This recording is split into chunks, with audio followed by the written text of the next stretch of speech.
Hi, my name is Philip, your data analyst.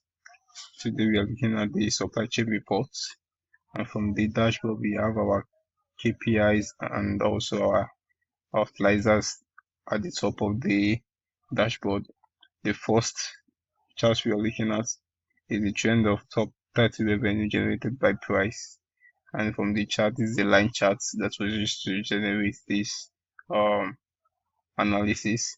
Also, the next one is the proportion of revenue generated by product type, and also the one under it is the ratio of revenue generated by shipping carriers. And we can see the shipping carrier that gave us the highest revenue from this pie chart. On the next page, we have other charts giving us some details into the um, sales insights.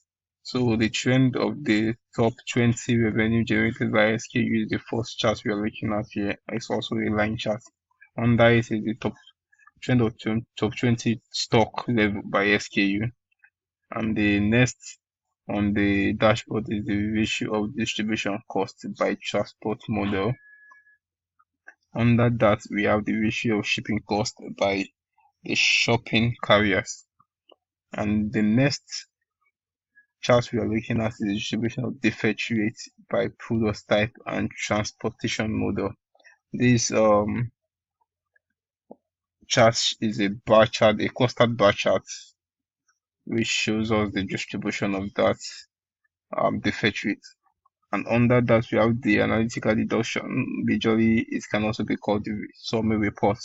And the summary report, it can give us the insight into all the things that is happening on the dashboard.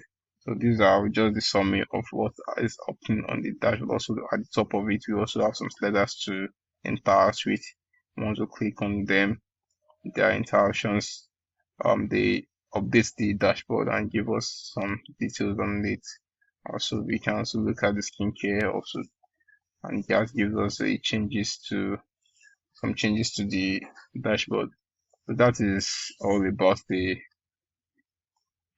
presentation. Thank you.